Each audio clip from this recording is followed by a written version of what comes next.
Broadcasting live from the basement of the Pentagon. This is WTF Nation Radio.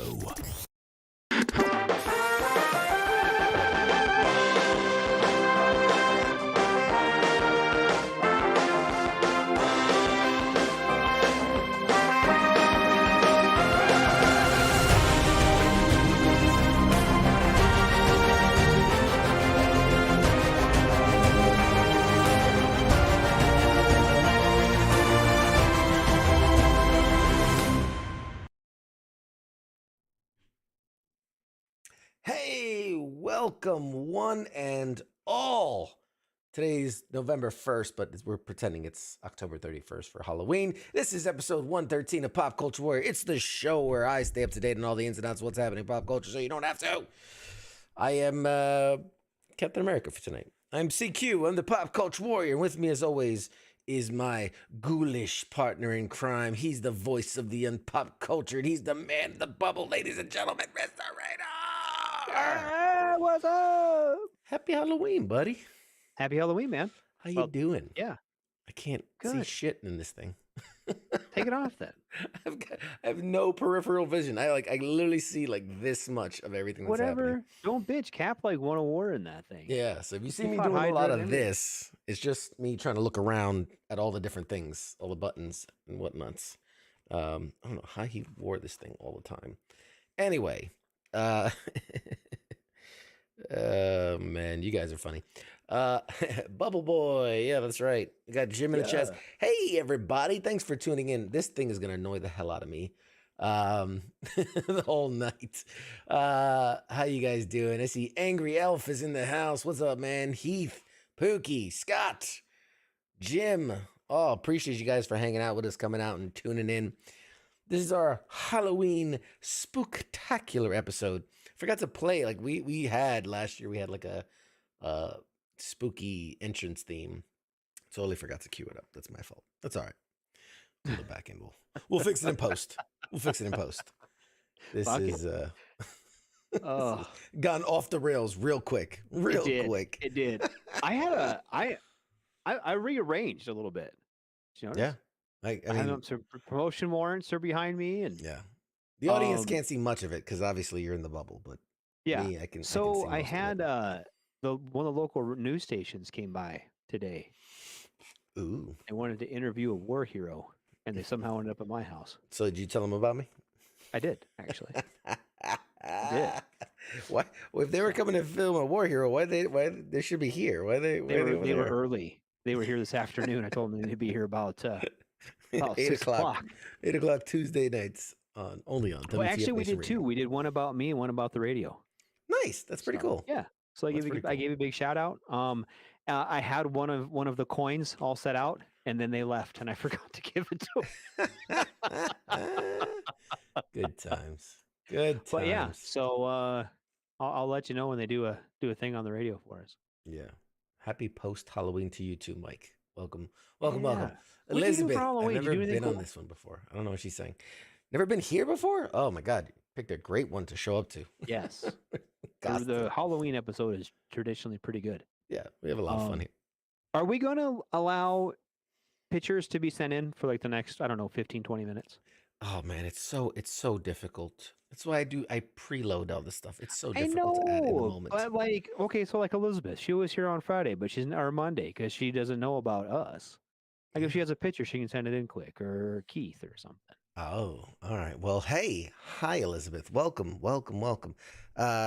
Pop Culture Warriors, where we talk about all the latest and greatest in movies and TV and video games and toys and whatever other little geeky things our heart desires. Wherever your geek flag flies, it's welcome here. Elizabeth says, I sent it. Oh, where'd you send it? Because I didn't get it. So if you sent it to the radio page, I didn't see it.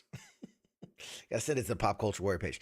But that being said, she said, yeah, WTF Nation. You can send Pop Culture Warrior. If you can send it to one of the social medias, we'll definitely, I'll try to throw it up there. I'll try to fix it. Radar will, he'll stall while I try to fix it on my end. I'll absolutely stall. I'll stall all kinds of shit. I see him tell a story. Yeah. So, okay. So, first off, we said hi to Yes. everybody. Thank you for coming in and tuning in and whatnot. Real quick, I just had to point out because it's so nice. Such a nice thing. One of our fans, who's watched and noticed all the display things here, said we're missing a staple of 80s, 90s pop culture, even to the 2000s and today's. Ninja Turtles, man. Ninja Turtles wasn't represented. And so if you could just see just over my shoulder, you can't really make it out. But all those four in the box, which eventually I think I'm going to unbox them. But all four of those are the four Ninja Turtles. You got Mikey, Nice. Raph, Leo, Donatello. They sent it in. So thank you so much for sending it in. And now Ninja Turtles are absolutely represented on the walls of Pop Culture Warrior. So and speaking of which, I'll just post this here. If anybody wants to send things to add to the wall, here's the address. Feel free to Did you get use any it. bags of dicks yet? No, I surprisingly no spring-loaded Oh, dicks filled wow. with confetti. Dick Uh, city. every time I open the box, I like guard my face just in case there's some type of spring-loaded action in one of the packages. But no, nothing yet. I've gotten some really cool stuff, but nothing from or nothing of that sort yet. But I did get those cool Ninja Turtles, so that's That's pretty cool. dope. Angry Elf says to unbox them, free the TMNT. Yes, yes. The mask makes my face better to watch. Thank you, thank you. Yes. Yeah, that's Uh, Mike does, yes. Mike in the chats reminded me he did for our very first inaugural episode was gracious enough to send us chocolate buttholes. So yes, thank you for the chocolate buttholes. They were delicious, and I think we ate. Didn't we eat them on air one night? I swear we did. you tongued the one for I quite a while, but I don't know if you ever did. ate it. Oh God, yes, yes, yes. Oh, it Um, tastes like shit. uh, that's so funny. I'll send some I tell you what, Xmas sticks. Elizabeth, if you click on here, I'm gonna like your post. If you click on that, send that to W. You can just reply to me, right? Click on my little guy, a little radar picture, and you can just send it to me, and I'll forward it up. Yeah. All If right. you send it in Facebook Messenger to radar, I'll get it. I'll Got get it it. on my phone, which is right chow. Right, Shaw. Secondly, while I have you all, we ran. Remember, we did the big giveaway a couple weeks ago. I sent out the Yes. packages, and I never heard back from anybody. I was like, hey, let me make sure they got there, and I did confirm that they all got there. And one got sent back as far as a picture. We're very happy. So this was one of the contest winners. He sent this in, which is a picture of all the stuff he got. Which how awesome is this? He got a signed, slabbed, CGC graded, autographed Spider-Man. It's autographed by Stan Lee. That is signed by Nice. Stan Lee in the CGC rating, an Invincible action figure, and a Jurassic World, which was the newest one. It had that was one of the premiere giveaway things at a premiere. So obviously, when I make these boxes for giveaways, I try to tailor them to the individual getting them. So these were things that I thought they would enjoy, and yes, indeed, they enjoyed very much. So, so that is the update there. What else? What else?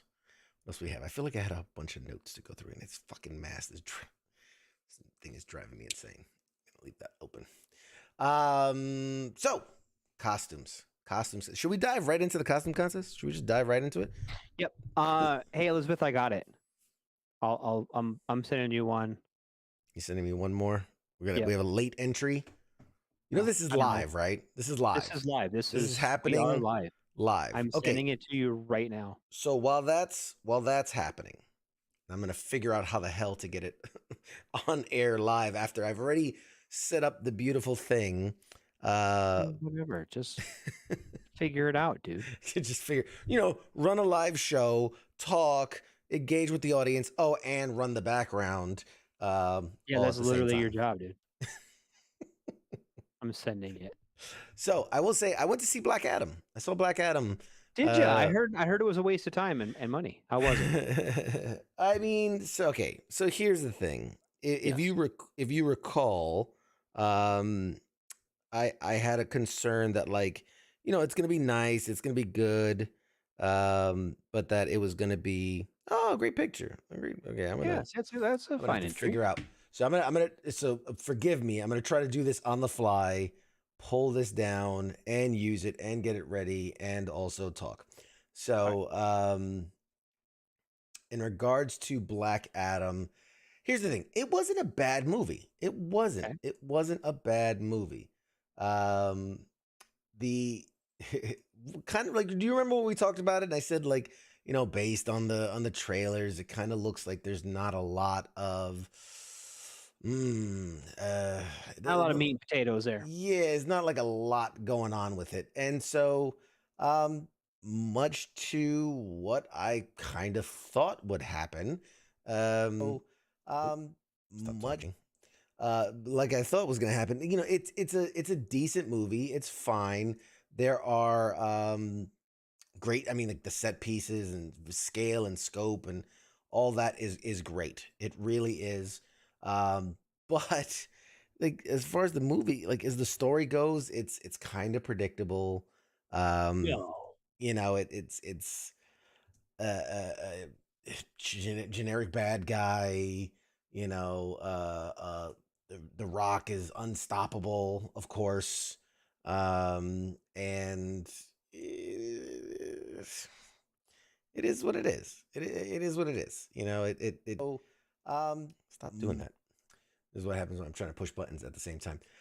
So it doesn't change the game in any way. Like it's a good movie. It's the Fast and Furious of superhero movies, right? Where it's like if you turn off your brain, lots of explosions, lots of cool special effects, couple great one-liners, but not a really meaningful story. Again with these world-ending events, and this is in a world where the DC universe exists, so you have all these superheroes. World's about to end, hell on earth, but like, where's Superman? Where's Batman? Where's the Flash? Where's Aquaman? They just like, man, I'm sure They're getting their bed shit in is what happened. I'm sure it was, I'm sure they'll figure it out. I'm sure this Black Adam guy who just woke up after 5,000 years can figure it out, but we don't need to show up. So yeah, so it was kind of like that as far as that goes. But Okay. no furious stuff was happening. But anyway, I haven't read any of your comments, guys, because I'm over here trying to add in a last minute entry. Yeah, because Radar said. Because Radar told me to. I'm trying to add in a last second Was entry. Pierce Brosnan the best part of the movie? Was he the best part of the movie? I wouldn't say he was the best part of the movie. I'd say he was good. But here's the flip side of that. He was good, but he didn't really do any all his scenes are just him sitting down and like making witty banter. You know what I mean? Like or like looking stoically. He was like, He was like, right. I wouldn't do that if that was me. Like quippy moments and but it's not like I don't know. It's not like there was anything where it was like, oh my God, like man, he what an amazing performance. I liked it. It was funny. It was catchy. He had little catchphrases and little moments and heartfelt comments and things like that. But overall, I mean, it's not a bad movie. I don't regret seeing it. We'll put it that way. I don't regret seeing it. I didn't figure you were like, fuck, I should have just cut my wrist and called it a day. I didn't figure like should have just gave up on life and call it a day. No, nothing like that, obviously. But yeah, so it's all good. It's all good. Okay, if somebody was asking you, okay, I'm asking. You got a night out coming up on Friday. Yep. Should I take my wife to shit or should I go see something else? This Friday? Yes. Because if you wait a week, you get to see Black Panther. That'd be worth. Not asking about Black Panther. I'm saying tonight, this weekend, not tonight, because I'm doing radio tonight, obviously. But this weekend, Uh-huh. I could take my wife out to dinner or go see Black Adam. Which one would you pick? Uh, dinner or Black Adam? Yep. Maybe dinner. All right. I mean, I mean, feel that's a bad perfectly saying reasonable it. answer. It's like I feel like I haven't seen it, so I can't say a whole lot. But everyone I've talked to a couple people who have, Mhm. and they were like, "Yeah, it sucks." I Like I feel like you're mean, trying to find redeeming qualities, but it fell flat. It was below their expectations. yeah. I mean, So it is. It is. It is I what it did have a is. friend say, "quote It's all right for a DC movie." Yeah, honestly, unfortunately, the truth is, for a DC movie, it was pretty good. Yeah, I mean, that's the reality of it. For a DC movie, it was pretty good. But yeah, for all the other meetings, yeah, you know, to say Pierce Bronson was the best part of it. I mean, no, like The Rock was the best part of it because he did the thing. he's a But fucking rock. outside of the main character of The Rock, then yeah, Pierce Brosnan was pretty damn good. Um, yeah, and then the whole, and I'm not spoiling anything at this point because it's been talked about a million times. Superman shows up in the post credit scene to be all like, we need to talk," and it's like, I mean, first off, Black Adam has always been the kind of anti hero in like the Shazam world. So like, if anything, we should bring in a Shazam cameo with the Shazam movie coming right around the corner. And yet they went for the Superman thing and the idea that they're bringing Superman back into the fold, and yeah, it's a whole lot. It's a whole lot. There's a whole lot involved, and we're gonna dive into that. But first, let's do a costume contest. How about that? Let's do that. The people Yeah. want a costume contest. I'm gonna do my best here with the last minute entry. Forgive me. So first, before we go into the costumes, as they are for you guys and a winner, I wanted to bring to you. Remind me, I'm gonna split screen this thing. Let's take a look around the WTF offices. Let's see how some of the staff here at WTF Nation Radio celebrated the holiday. So first up is myself and my beautiful Mrs. CQ, Aw, and the bat and the cat for Halloween. So that's yeah, cute. I love it. yeah. We make a good team.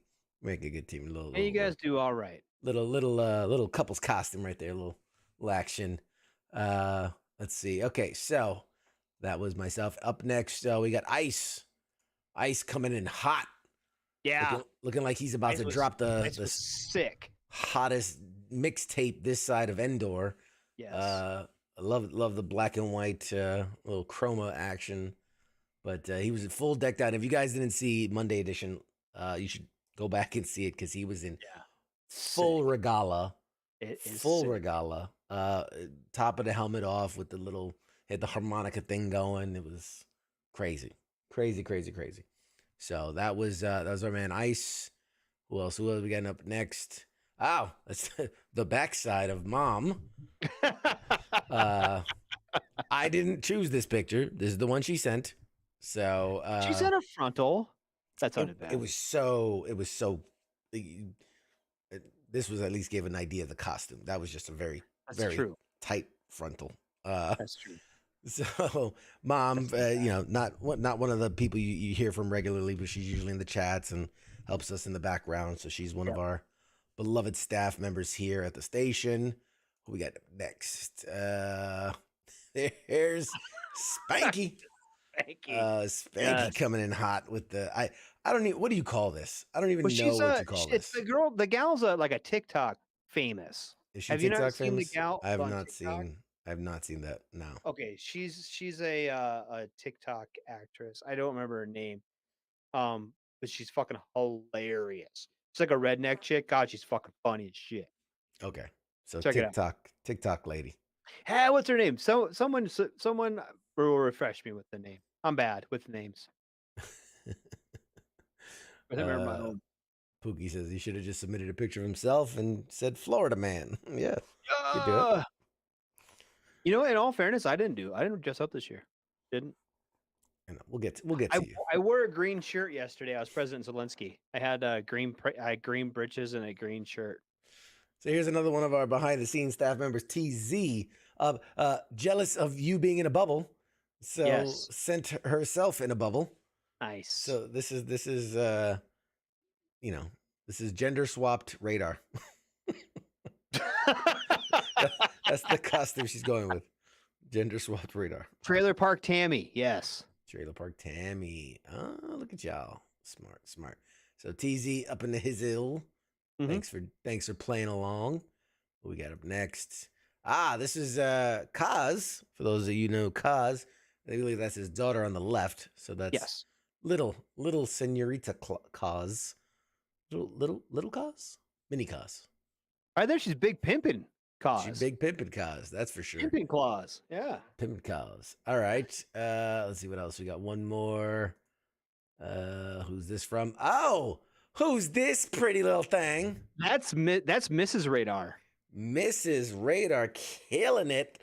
Yes. Is that like a Harlequin, or is that like a? It's like a little generic like a female Joker thing. creepy little clown? Joker. She's a blackjack dealer, Okay. card dealer, and she had to go to work on Saturday, so she's a Joker. It's a Joker costume. Oh, very Not clever. the Joker, not your Joker, but like Not my Joker. She's not my Joker. No, she's my Joker, and she looks amazing. Great job. Hey, she's you're a lucky man. You're lucky. I am. I can see why you have 32 kids. I can see That's why. right. I can see why. All right. So now let's move on to some user submitted costumes, and this is where I'm gonna need help from the audience, because we've got to determine a winner. We have to determine who wins. And Radar, I do so much around here. I'm gonna need your help here. How do we decide who wins? Do we just let the people vote? I mean, do we is it a weighted average? I mean, like, how are we gonna do this? I have an idea. Okay. I'm all ears. We'll get the top 3. Okay. How hard is it for you to do your little wheel? Oh my God. We're gonna do the wheel. I'll need a few minutes for that. I'm just saying we could get the top 3, Mhm. and then after the break, come back to a wheel. What do you think? Or see, Jim says, if I can read this, you pick your favorite 4, then put up a poll. We don't have that many. No, I'm just kidding. We have a couple. I have something to do like the Pokey top says, 3. spin and the then do the wheel, wheel. roll for initiative. Yeah. Well, All right. So, give that. Here was the newest entry. This one just came in, so apologize. It's going to stand by itself here for a second. But this is from Elizabeth. Look at that. She's a mermaid. That looks great. Is that a Great. wig, or is that your real hair? Wow, that if that's real hair, that's a lot of work. It is. That's a lot of work. So I'm gonna hope it's a wig. I hope, because that's just a lot of work. Anyway, my wife has a lot of hair, so I feel for you. All right, so here is one you'll never know. So coy. This is one of ours. Now forgive me, because I did put together a kind of a slide here. Nope, that's Mrs. Radar. What's up, girl? She's back. I meant to turn that one off. All right, so let's look over here. Is our user submitted? These are our top user submitted costumes for this year. So we have it's Tony Stark rocking it. He had a mask, but he chose not to take it with the picture. That's fine. In B, you have the bombastic Spider-Man. For those that don't know, in the comic books, when Spider-Man lost his costume, he went to the Fantastic Four for help, and basically they gave him one of the Fantastic Four costumes, and he used a bag over his head to get home. Ridiculous, but it happened in the comic books. He also had a "kick me" sign on the back, which was great. In C, we've got the Ghostbusters, and good job, guys. In D, or at D, in the D position, that's Fat Thor. and to fully commit for the bit, that is a real belly, because that is a pregnant woman in the Fat Thor costume. So that is a legit big old belly. In the E, I was just me being my own belly. Sorry, Rita. I didn't mean to throw you out there like that. That's fine. In E position, you have the what were they called? The Sanderson sisters from Hocus Pocus. From Hocus Pocus. The Yeah. Sanderson sisters, and then finally F is the Joker. Really, really great costume put together. Also had like grenades on the inside of the coat, just kind of like the movie. So that one, and then let's not least we forget. Hold on, let me see if I can. I'm gonna squeeze. I'm gonna do this on the fly here. Hang on. There we go. Yay! I'm just gonna squeeze. Front and center. There you go. There you go. There's option. I don't know. We're gonna put you somewhere. G. Option G. There we go. Don't mind me. I'm just gonna tweak just a bit. I can. There you go. There we go. We did it. We did it, everybody. We did it. So, guys, if you can, give us, shoot us some letters. Who do you like? Who's our top favorites here? So far, I see Pookie says Fat Thor gets all my votes. Angry Elf says the bombastic Bagman. Elizabeth D is hilarious. All right. Fucking Fat Thor's good. That's good. It's Fat even Thor? better that it's a pregnant woman. That's hilarious to me. Yeah. Because I mean, I could undo my shirt and have just about the same size belly. So Yeah. not gonna say a whole lot. Yeah. But All right. Let's see. We got one vote for the Joker for F. I'm seeing a lot of D. I'm seeing some B. One B specifically. I like one B. I like B because it's an obscure reference that not a lot of people get. Right. That's a costume you have to explain.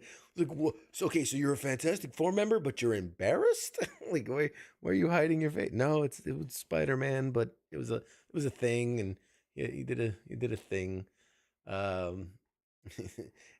You always go for D. You always see the D. I thought D was the dude. Oh, you thought he was the dude. I mean, the difference between Fat Thor and the dude, I mean, in the Big Lebowski is the hammer. That's the hammer and no White Russian. If he had a White Russian, it'd be yes, yeah. Hammer and beer means Fat Thor, and then a White Russian would have meant it was White Russian and rug is the dude. TJ Allen says I should send in my Iron Spider costume. We have closed the deadline for submittals. I can't squeeze any more pictures in. Send it in for next year. Send it next year. Yeah. We won't know. Yeah, exactly. CQ loves the D. That's right. You know what? I'm going to say this though. The Ghostbuster one's pretty legit too. Yeah, I mean they're all good. They're all good. Yeah. I mean Iron Man, could have put a little effort in there, but yeah. I'm not judging. Hey, you know what? I'm not judging. No. Because you know what? It's kind of more like fuck it. I'm Iron Man. I mean, that's just it is what it is. So all right. So I'm seeing a lot of the letter D. Am I wrong? Mike Larson says B, and you could play as him in this PlayStation Spider-Man game. That's right. You could play him as a playable character in the Spider-Man game. Well, that makes it less obscure. Yeah. I mean, it's so funny. I was just having the conversation with a guy, and in the annals of the Spider-Man lore, yes, there has never been a costume less featured that has withstood the test of time as the bombastic Bagman. It literally was all of like 5 panels in one comic in like the early 80s. But for some reason, people just love it. Like he said, those are Tony Stark sunglasses. I mean, yeah, I know. Oh no, the sunglasses are legit. No one's arguing the sunglasses. I mean, I'm just saying you could have shaved the beard a little bit, right? You could have committed to the Snow just Shave saying, November. Snow Shave November, dog. I mean, but this was October, so he was preparing. I mean, look, here's the thing. I obviously took the goatee off to commit for the Batman look as well as the Captain America look. So I was like Scott said, the bag is so simple and yet somewhat effective My wife would agree with that statement. You can pretend to be whoever you want to be. Yeah. You wouldn't know the difference. Yeah. Shave the beard. Are you high? I'm not high, dude. I'm agreeing with you. I might also be high, but I agree with you. Shave the beard. Shave the beard. All right. So, I mean, looking through the chats, I'm looking through. I'm seeing a lot of D. I think D. I think Are we giving it to D? Yep. I think. I mean, that's definitely the ones I've seen the most in the chats. Is the most. Okay. I'm gonna remain neutral. But you can't. You're the co-host of the show. You can't Because remain neutral. because I'm saying the people have already spoken. Everyone's saying D. If everyone's saying D, I don't need to have an But opinion. do you disagree with the D, or do No, you like, I don't or do you disagree like at the D? all. Do you like the I D? love the D. I love the D costume. Okay. But I also, you know what? I any of those costumes that were just submitted were good costumes and Absolutely. good on those people. And so I'm not going to say that one is better than the other, not my spot. The people have spoken. All right. So, if I'm understanding correctly, Radar has determined who the winner is. He has decided. He's decided. He says he loves the D. He wants the D. Yes. And the D is it for him. The D is everything that I've ever wanted. The D is it for him. He's like Timmy said, Radar's all about the D. Yeah. So, congratulations, Fat Thor.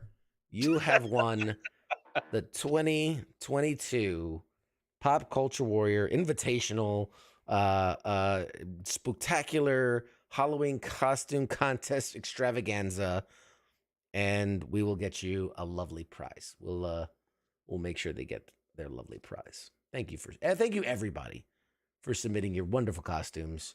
Clip the Radar loves the D.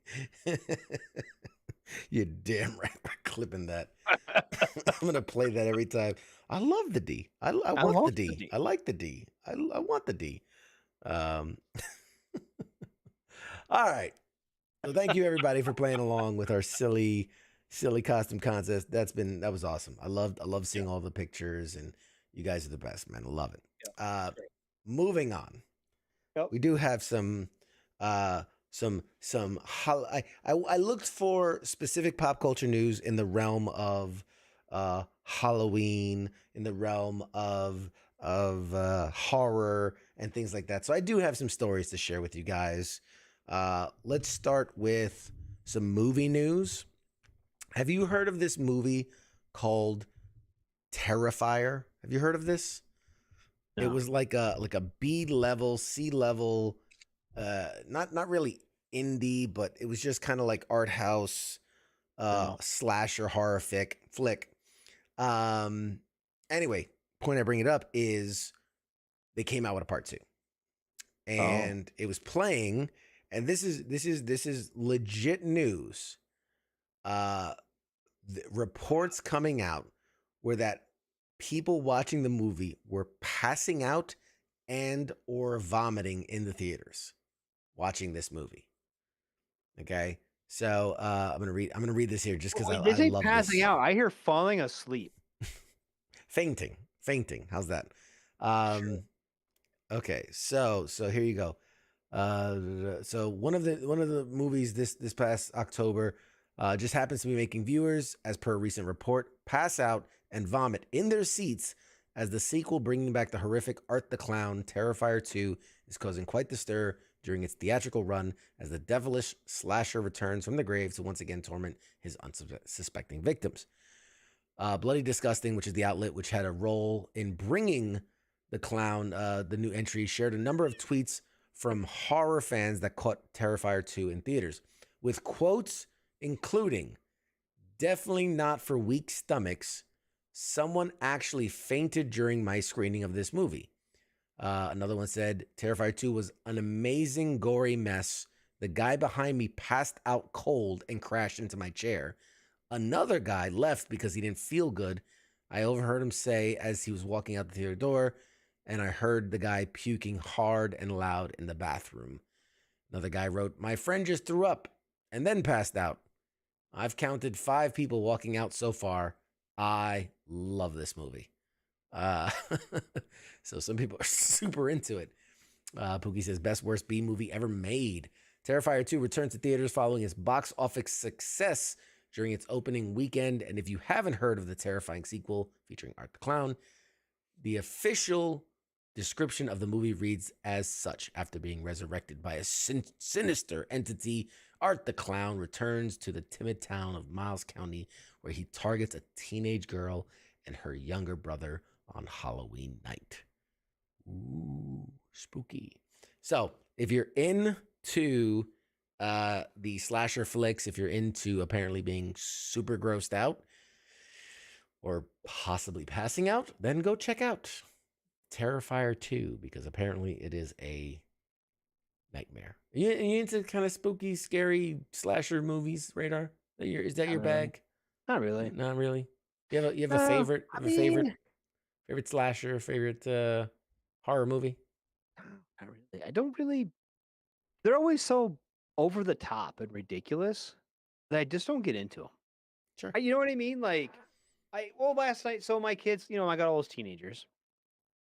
They wanted to sit around and like watch horror movies and hand out candy to kids. First off, only like one freaking kid came to my house. Secondly, they watched like Texas Chainsaw Massacre, like one of the old ones or something, and they're just like, "Why don't they just get in the car and drive away?" I'm like, "These movies are fucking stupid." Like, I just can't. I don't know. They're when I take them for what they are, they're fine, and I don't. I don't know. I got a pretty strong stomach. Nothing phases me on that end of it, but it's whatever. Like, I don't know. Like that the first Saw movie that came out was pretty good, and then they just got ridiculous. Yeah. You know what I mean? Like, Yeah. I feel like whenever one comes out that's halfway decent, then they just turn into dog shit by like the third one. Sure. Timmy So says, don't waste your time with Smile. I'm surprised. I heard people saying they really like Smile, like people that like horror movies. I heard them saying that they liked Smile. So surprised you're saying don't waste your time. Some people like it, I guess. That's the thing, man. It's so subjective. Some people are super into it. Some people are just not. Another story for you. There's a classic horror video game called Five Nights at Freddy's. I think everybody's well aware of the franchise by now, even the unpop cultured, right, Radar? You know Five Nights at I've heard of Freddy's? it. Okay, Yeah. good. See, you do know things. So apparently they're making a movie about this, which has been in development since 2018. Last year, the current director stepped away from the project. Well, according to the Hollywood Reporter, the upcoming video game adaptation has put Emma Tammy at the helm following the exit of the last guy, Chris Columbus. Blumhouse, who is producing the horror thriller, has already tasked Jim Henson's Creature Shop with bringing the beloved yet creepy animatronic horrors to the big screen. Blumhouse boss Jason Blum tweeted that the filming on the movie will begin in February of 2023. So if you guys are into Five Nights at Freddy's, or you know someone who is, let them know that the live action movie starts filming February 2023 for release probably. Who knows? Maybe Halloween next year. We'll have Five Nights at Freddy's on the big screen. Five Nights at Freddy got fingered. That's a weird fanfic crossover that I don't want to watch. You do. In other Just say you don't, but you do. In other film director news, BioShock, a movie that I've been excited for from the classic kind of survival horror game BioShock, which is, come on, it's a classic. I'll answer that in a second, Heath. But BioShock, which is Netflix's movie, they won the rights to produce and release it. The new movie will be directed by Francis Lawrence, known for his work on Constantine, I Am Legend, and Catching Fire. So if you like any of those movies, which are all really good movies in my opinion, he's going to be working with the script written by Michael Green, who worked on Logan and Blade Runner 2049. So when you really look, again, I always like to look at, before we have a trailer to go on or set pieces and pictures to go on, like who's writing it, who's directing it, who's producing it, right? That's Mhm. where you start to see the certain things developing. So Netflix is doing it, which they're doing pretty good with their products. They're releasing pretty good movies. And then for a director that did Constantine and I Am Legend and Catching Fire, as well as written by someone who wrote on Logan and Blade Runner, I think we got a good chance that BioShock early here. I'm going to put my stamp of approval that I think this is going to be a good one. And to answer Heath, who says, "Did neither one of you assholes watch Werewolf by Night?" I did, in fact, watch Werewolf by Night. Have you had a chance to catch it yet? No, I have not. I recommend it. I recommend it. It's something different. I mean, it's on Disney Plus. Hey, give me like 5 minutes. I'll be right back. Sure, I'm go gonna for it. close my camera. Be right back. Sure. Yep. I will pull you off camera there for a second. All right, guys. While he's stepping away, I will handle this. So, Werewolf by Night. I enjoyed it. It was I actually watched it with my wife. We were looking for something to give the creepy vibes, and I thought it was great. I thought they did a really good job with it. It's campy, but it's supposed to be campy. It's very like old monster movie style, which I really enjoyed. I thought the writing was good. It was clever. Um, it's obviously very short. It feels very short, because you kind of tease all these characters and they seem like very flushed out characters, but yet we don't learn anything about them. We don't know where they come from, what they do, anything about them. Um, yes, Mike says it's a nice ode to the old monster movies, and I loved it. Yeah, exactly. It very much has that vibe, and it felt Marvel in the way that it feels connected to a large universe that we just know nothing about. If that makes sense. Like it's teasing all these things, yet it doesn't really go anywhere with them. You know what I mean? Like there's the friendship stuff and the all these hunter killer stuff and this hunter lodge group and like all these different things. Like it feels like there's a lot more story to tell there. But that was the point. It was meant to be just a quick, fun little one-off. Um, there hasn't been any word one way or the other about tying it into anything or bringing these characters back or anything like that just yet. And I think as the very first Marvel Presents thing, I think it was great.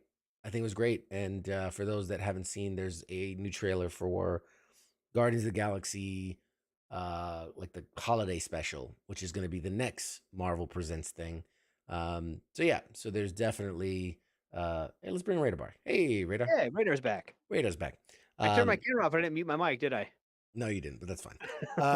Sorry about So yeah, so there's definitely it was good. I recommend Radar. We're gonna you catch it. It's 55 minutes long. It's a quick thing. It's a standalone story. There's no ties into anything other than them referencing very softly, like in a world of heroes, with like a little silhouette of the Avengers, and then references nothing from Marvel after that, other than Marvel characters of like Swamp Thing and things like that, but not Swamp Thing, Man Thing, same. Yeah, it was good, man. It was good. I enjoyed it. I've kind of seen some stuff on that, and I'm kind of looking forward to it actually. Yeah. Hey Scott, that's a great point. Bringing up the Fallout show. I didn't pull news from that today just because I was trying to keep it more Halloween-esque themed, horror and spooky. But I am very excited for the Fallout series, and I think they're doing really good stuff there. But we'll talk about it next week. Let's see what else in TV news. In keeping with the Halloween theme, the Resident Evil TV series on Netflix has been canceled after its first season. Not a surprise. No. Hate to say it. It was a big swing, and I don't think it was all that good. I mean, Let's see. I'm looking for. There were some notes here. Yeah, so it says the Netflix series was not directly based on any of the games and instead tried to create a bit of a sequel or spin-off to Resident Evil 5. The series follows Albert Wesker, previously believed to be dead, and his two daughters in New Raccoon City before yet another outbreak occurs. The show was met with mixed response from critics and was thrashed by fans. Resident Evil released on Netflix on the heels of the latest season of Stranger Things, a show that has dominated, obviously, the charts. It was canceled by Netflix after it failed to make any noticeable splash within the top 10 most watched pieces of content on the streamer. Netflix is known for killing off shows that don't have a big enough audience and rarely gives any kind of second chance. So this doesn't come as much of a surprise, especially considering they're developing a movie based on BioShock and the Horizon franchise and a bunch of other things. So, yeah. Again, it was a swing. You would think something like the Resident Evil franchise should be easy to do. You would think, but you have the movie that was recently done, the Welcome to Raccoon City, which was really trying to be a faithful adaptation that, for whatever reason, didn't gel well with fans. And then you have this, which is trying to be kind of spin-off using the material but kind of telling its own story, and the fans didn't like it. So it's like, I feel video game fans are notoriously the hardest type of fans to please. Like, Yeah. book fans, like, oh, I love the book and the movie was okay. Like, book fans are hard to please, sure. But it's doable, I feel like. But man, video game fans are just They're tough. notoriously hard to please. Which And this is where, okay, we know that. Mhm. Everyone knows this about video game fans, right? Mhm. Because these are the guys who they're almost as bad as comic book guys about canon and things like that. Seriously, they take this shit Sure. serious. Yeah. Comic books are great because you've got such a wide range. You can take fucking Baghead or whatever and introduce him into a universe with other characters, right? Sure. Yeah. Video games you can't do that with. Yeah. Especially, like a Resident Evil where that follows a path, right? Sure. You've got to be fucking on it. And if you're not, don't even try because you're gonna get. And you think that, like look at Sonic, right? How it almost tanked because they weren't good enough on the CGI. People are like, no, fucking fix it, or we're not gonna watch it. And they listened, right? But I if you don't mean, listen, if you're not like that with them video game characters, them yeah. people, no, video game fans is crazy. Yeah, Cannot. and bringing up Sonic's a great point because I was trying to think of a good example where you have to walk this tightrope of being true to the source material while creating a new and engaging story. Uh-huh. Because you can't do a faithful adaptation because people are it's never going to please the audience. It's never going to live up to the feeling of playing Sonic, running through the maze, whatever. Mhm. So, and especially, a game like Sonic where there really wasn't a story, it was just run through as fast as you can. So like that's why I feel like with the upcoming Mario movie, you could see they're taking the iconic and trying to create a new story with it because you have to. There's no you Right. pay homage, you do, but like I mean, how many have failed? The Uncharted, they had Mark Wahlberg and Tom Holland, two of the hottest stars, and that movie was kind of a flop. I mean, think any movie. Doom was a movie based on the video game. Uh, any property you think of, the Silent Hill movies, the Resident Evil movies, like they're all he never does justice. Name a movie based on a video game property that did well. I mean, I grew up. I loved Mortal Kombat. It was a campy, terrible movie by like movie standards. I loved it. Street Fighter the movie, terrible movie. I loved it. As a kid, I fucking loved it because it was just like, again, I grew up in that generation where we're so desperate to see the things that we loved on screen. So like when the Mortal Kombat movie came out, I was like, oh my god, this is based on a fucking game I love, and Street Fighter, like, oh, it's based on a game I love. But like, let's be honest, they were not good. They were not good at all. Um, the original Mario was a super successful. What's the foundation video game that should follow? I want to talk about what Keith said too here in a minute. Okay. I'm weird and like the Rock Doom movie, but I also have No, a not warm that one. spot for That Carl one. Urban. Up. Okay. They cracked down on account sharing. Oh, yeah. You want to talk about? I'll just touch on it a little bit Yeah. because, like Yeah. he Yeah. says, they are prepping to crack down on account sharing and Yep. lose me as a subscriber. Yes. Well, there. I mean, I don't know if he's watching, but there's somebody. We have a long-standing debate on if Netflix survives long term. Yes. And I said from pre-pandemic. This is how long we've had this conversation. We've had this conversation Pre-pandemic. probably I one of our said, first shows. yes, I said honestly. Netflix. I felt Netflix was on the way out. Now, the pandemic saved their ass because everybody started staying home and needed something to stream. So that was like a stay of execution, I think, for Netflix. That gave them enough time to make moves. But if you look at their quarterly earnings, you look at their subscriber count, it's dropping off by the millions. Yes. We're not talking tens of hundreds or thousands. By the millions, they're losing subscribers, they're losing profit, which is why they want to crack down on the sharing. Because here's the thing, they were fine with you sharing your account when they had 2.5 billion users. They were fine with you sharing. But all of a sudden, they're getting to like 2 million and less users. Well, they think, well, okay, this is the gamble they're running. We crack down on sharing. 800,000 of those people decide to cut loose. But of the remaining 1 million, everyone has to get accounts, and that's another 5 million right there. You know what I mean? Like, right. So you know, because and this is and my view on this, I think that you were very forward thinking. This is why. When we first had these conversations, and as we've had them more and more and more, and as I see more and more options coming up,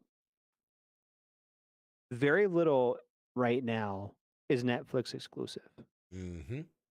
Very little that I would want. There are, Stranger Things, for example. They have a couple. They have a couple things. They have a few.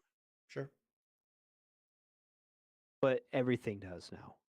Yeah. So that's and then this is where they've made some very good properties. Right, Stranger Things is one that just pops into my mind right now, and they've had other one other property they've made. Tiger King. Okay, that's fair. Fair enough. Tiger King, which really they didn't make; they just released it. It's not really. Well, that's the way that's some of their stuff too. Is they have given they a buy venue, the distribution rights. Yeah. Right, but and in doing that, have given a venue to kind of lesser known shows. Sure. Trailer Park Boys. I agree with you. My argument was always that day 1 to day like 800, Netflix was 95% other people's content. Yes. That they had licensed out. Friends, The Office, Parks and Rec. That was people going back because they love those series and watching them over and over and over again. And that was huge for Netflix ratings. Yes. All these other streamers, Paramount, Hulu, FX, my God, Peacock, everybody having their own stream, Disney Plus, HBO Max, them pulling back all their rights left a gaping hole in the Netflix yes content and no. library. Yes and no. I don't think it's that much. Okay, hear me out on this one. Okay, because they still had their original content. Okay, now what and other stuff that wasn't as popular.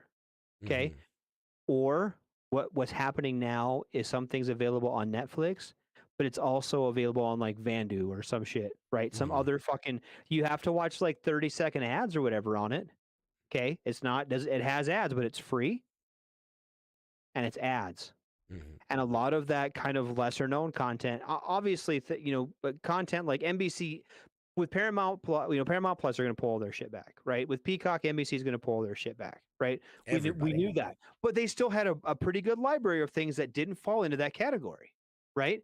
But now these other free streaming services, Mhm. okay, that yeah, you might got to watch a couple minutes of commercials throughout the middle of your show, right? But because like with me, I pay for a lot of those, but I could totally see where um college age radar I Mhm. wouldn't I wouldn't watch Peacock. I mean, there's stuff on there that I like, but I sure as fuck wouldn't pay for it. HBO Max, I still struggle with paying my HBO. That really the only thing I want to watch in there is Sopranos and Deadwood. That's it. Mhm. And they're already done. I know what happens. I've seen them several times. Right. But I still because I like to watch them when I go to sleep. But honestly, like that's the only reason I have HBO Max. Their content sucks. Really? But I still pay for it because I'm stupid. I need to cancel that shit, probably. But I mean, when we get to like this other stuff, okay, Little House on the Prairie, fuck yeah, we can watch Little House on the Prairie. Give me throw some ads in there. I don't give a shit. Right. Honestly, like if it wasn't for Premier League soccer, I probably wouldn't have Peacock. Mm. The only reason I have Hulu is to watch football. I mean, honestly, like a lot of this stuff, the only reason I have it is for a few little things, and if I could get those, I don't. I'm have to. I'm just go get cable again. Honestly, I'm about more paying now for all these streaming services than I was so Netflix. If they'd be like, whoa, because we have a Netflix subscription. Mm. We have 100 kids. Each kid has their own little fucking deal on there, right? My kid in Germany has it still on my Netflix. My kid in college still on my Netflix, and my daughter who just graduated high school when she leaves can be on my Netflix, right? But if they're gonna start fucking jacking me off, fuck you, bye, see ya. There's nothing special on there anymore. There's not. They can suck an egg, as far as I'm concerned. Eat a bag of dicks. What's HBO get 1 gig from AT&T? That's why I have it. I don't know that's a thing. Maybe I should do that. Yeah. Certain providers, like I think like Verizon offers you like a year of Amazon and like a year of Disney or something like that. I mean, I don't know. There's different companies have different deals I like don't that. know. But I don't give a shit about that anymore. Because the I mean, honestly, point, they're oh, they're fucking. Okay, so I don't have cable, right? I don't. I mean, you Okay. don't, but you kind of pay for all the content anyway. Fucking exactly, dude. And then they're like, well, so I went to get I like to watch football. And they're like, oh, it's on ESPN Plus. All right, tight. So I signed up for ESPN Plus. No fucking football on there. Fuck you. Well, I don't care about Sports Center. Sports Center's stupid as shit. I can go hang out with a bunch of drunks at a sports bar and hear just as much fucking shit as they're gonna spout off. I don't need to fucking hear that. I'm not paying for that. So I canceled it. I canceled ESPN Plus. I'll probably go cancel HBO Max right now. Fuck that. You should just make a show called Radar Rants, and I oh should. man, That's cool. When people I have would my tune show, in. I'll have about 45 minutes of me being all pissed off and screaming about shit, and then 15 minutes of I don't know jokes, porn or something. I don't fucking. Um, yeah. No, I do believe there will come a day when Netflix is hurting and they start selling off their IP. They start selling Absolutely. like in a desperate bit. Here's the thing: by the time it gets to that point, like who's gonna want to buy Stranger Things season 7, and who's gonna want to Nobody. buy Cobra Kai season 8? Like, there's nobody else is like no. Everybody's gonna be moving on to their own content. They're not gonna want like. No offense to Netflix, but Netflix is where kind of people were dumping their garbage, and Netflix figured out a Absolutely. way. They 100%. figured out a way to make that profitable, and now that everybody's pulling everything back, it's like, well, what is nobody's gonna want Netflix's garbage, their leftovers. So I do think, look, I don't think Netflix will ever go away in the sense of like you can't log into Netflix. Right. I just think very much like there's still a Blockbuster open. There is one out there, but you wouldn't say Blockbuster's still a thing. Right. MySpace is still available if you wanted to go to MySpace, Yeah, I heard but that. who still uses that? So I feel like that will be Netflix. Yes. I think in you're the right. foreseeable future. I And think there will they'll come a time where probably it's just, have they'll have some content on there. yeah. But like I said, they keep jacking their price. They have less content. Mhm. So why? Why continue to pay for it? Now they're going to come after me and say, "Well, your kid has to have his own." Fuck, my kid ain't gonna have his own, and I'm not going to have my own either. I mean, Mhm. it's more of a principle of the thing. As much money as I pay for the freaking service, and Yeah, as little as I actually use it, I agree. I have. I agree. I agree. Anyway, side tangent enough. We'll get a couple more stories for you guys, and we're gonna it's gonna be a short night, but so that's why we're not gonna jump to break, just because we only got a couple more stories to cover anyway. So back to the Halloween-esque theme of the night. Who doesn't know Friday the 13th and the whole Jason Voorhees saga? Um, Not to be mistakenly confused with the Michael Myers and Halloween, which just came out, Halloween Ends. A lot of people don't know about the whole Friday the 13th was kind of in limbo thing.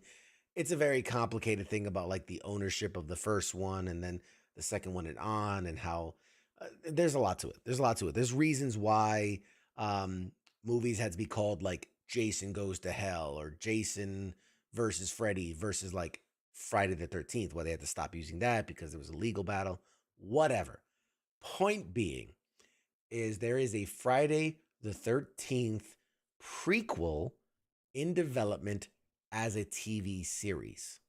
So, the world of Friday the 13th is ready for an expanded prequel from the creator Brian Fuller, and Peacock is going to be the home to the goings on at Crystal Lake, the first new installment in the Friday franchise since a much maligned reboot in 2009. It's a sign that the series, which has been in legal limbo for years after the original screenwriter, Victor Miller, successfully terminated the copyright transfer of the first movie screenplay, it's ready for finally a return. Crystal Lake has earned a straight to series pickup. That's big. That's big. Captain Wayne says Crystal Lake is right next to my house. That's terrifying. Crystal Lake has earned a straight to series pickup and seems likely to align somewhat with Fuller's Hannibal series, which served as a prequel to Silence of the Lambs. One notable element that will be missing from the show is Jason's iconic hockey mask, which was introduced in Friday the 13th Part 3. Since longtime franchise producer Sean S. Cunningham still owns the rights to the movies made after the first installment, anything that comes from the Friday the 13th Part 2 onward cannot be used for this series unless NBC Universal finds a way to make some kind of a deal with Cunningham down the line. But given the relationship between Cunningham and Miller, it's very unlikely. It's very ugly history and muss with the whole Friday the 13th series and Jason and all that. Similar issues prevented New Line Cinema from using the title Friday the 13th in their movies. So the films in 1993 until 2003 used the word Jason in the title instead of Friday the 13th. Of course, as of right now, nothing is really known about the plot. And since it's a prequel, it might not even center around Jason. But for those that remember, in the very first Friday the 13th movie, the killer was Jason's mother, not Jason. And so the series could follow her for all we know. And then even in the second one, when his first appearance as an adult, he didn't even wear the classic hockey mask. He wore a burlap sack over his head. So it's possible that that could be used as opposed to the mask. I mean, there's so much. There's so much. Crystal Lake represents the first foray into TV for the Friday the 13th franchise since the ill-fated attempt to get it back on the CW back in 2014. They tried to get it on the CW. That sounds hilarious. I can just imagine an angsty teenage Jason Voorhees like, gosh, fine, I'll just kill him then. Like very CW-esque teen drama. Yup. Yes, the last time the property actually made it to TV was a Friday the 13th, the series, which was syndicated back in 1987. Wow. Who knew there was a Friday the 13th series, TV series? But anyway, thoughts radar on a Friday the 13th prequel TV series streaming exclusively on Peacock. To put it on You, Netflix so I could Netflix. fucking cancel that shit too. Yes. Keith says, hey, it's going to be kind of like the Bates Motel series, kind of like the Hannibal series. Very much, building the lore from Does the it feels original like that source. might have been the stupidest shit you've ever fucking told about. Seriously. Just wait. I've got more. Oh yay! We are on a roll tonight. Oh, but I mean, seriously, like, okay, like think to yourself when you read that, Mm-hmm. where you're like, this is what the world needs right now. Yes. This I was like, right here, this is it. Jason Voorhees in a burlap sack on fucking Peacock. On Peacock. I gotta remember my login credentials for Peacock because dust off the old because Peacock. let's see, Name another Peacock series. Go. Yellowstone. Isn't Yellowstone on Peacock? Is it? Pretty sure about it. Damn it, you're better at this than I am. Jesus Christ. Maybe you should be the Honestly, pop I just culture warrior. I watch it for Premier League soccer. Yeah. I get up early on Sunday mornings and watch Premier League. Greg Watch wants to Aston Villa know. lose last week. Greg wants to know, are there any original thoughts anymore? And I say no. I don't think so. I do. Actually, I do. I 100% do, and I think we're going to start seeing some of those appearing. I would say there are some original ideas still left, and I will only say stay tuned next week because No, but I mean, we'll but talk not about some just what you're talking about in particular, but I think Yeah. there are other. I think that we are reaching a point of stagnation, and I Mhm. think that stuff like, I think Black Adam is signifying this. Okay. Okay. And what DC is doing. I think that Marvel has done a fantastic job with their character development and their processes, right? And keep turning out blockbuster after blockbuster. I'm going to be excited to see what Black Panther does in this. Okay, but anyway, I think that as more we got superhero shows coming out, we got more crap coming down the pipe from DC. We've had some Some big lackluster. announcements. Big We've had announcements some coming out. But we've had some lackluster stuff coming out from Marvel too. Stuff that was kind of Yeah. Black Widow was kind of We meh. we have Eternals some kind of big. meh. Believe it or not, I'm gonna put this out there because I know how much you feel about it. I just sat down and rewatched Black Widow. Yeah. And I enjoyed the movie. Yeah. I did. I Mhm. enjoyed the movie. I recall giving it a less than favorable review, but on a second airing, It's I mean, not. it's not I, perfect. I did Not the a same thing. great movie, but I watched it with Tori because she yeah. hadn't seen it. Now think about this though. Okay, Mhm, we thought it wasn't great mhm, because everything else is up here, mhm, right? mhm, It was here, which was still fine when you got mhm, other things that are down here. But we have come to expect this was here. So mhm. we were like, that fucking sucks, dude. This is fucking bullshit. So would you say too part of it was coming off the high of like an end game Yes. and now having And some distance from it, you can appreciate it a little bit more? yes. And we were so hyped for it because it was the first property coming after the pandemic. And we've been waiting and waiting and waiting and Mhm. waiting and waiting. And it was just kind of, it was fine. It was fine. Yeah. And I think we've also had a couple after that that have kind of been, Yeah. you know what I mean? Yeah. But we're getting to the point, I think, with all of these this genre has really taken over for the last couple years, right? And talk about original ideas. Everything's just kind of right now is just rehashing old ideas. We're either building off of old properties and building anew a little bit, right? Or we're taking these things and just kind of an argument could be made that a lot of these superhero movies, Black Adam that you just talked about, very predictable, Mhm. right? I think that it's gonna that there comes times there's ebbs and flows in this where new things come out and that becomes the new thing. And I think we're going to be kind of getting to that point. I don't think that Marvel's going to go away. I don't think it's going to die. I don't think it's going to quit making good movies. But I think there's going to be a market share there that's going to be taken over by something different in both television and film. I think there's Mm. going to be some sort of different. I'm not even gonna say genre, but maybe like a rebirth of something. Fuck, it might be horror movies. It might be Christmas movies. It might be rom coms again or something to that effect. Maybe We vampires are right due now, for a comeuppance. yeah. I mean, we've had such big, all these action films are kind of getting played out. You know what I mean? Like, how many more Tom Cruise action thrillers can we see before it's like, oh, fuck, of course, this was gonna happen. You know what I mean? We have to get Sure, to a point where there's some evolution there, and I makes think sense. that I think that there's time, and in both the small screen and the big screen. I think we're getting to a point, and I think that's where like Tiger King really reached out a little bit because it was something different, right? It was something completely off the fucking rails.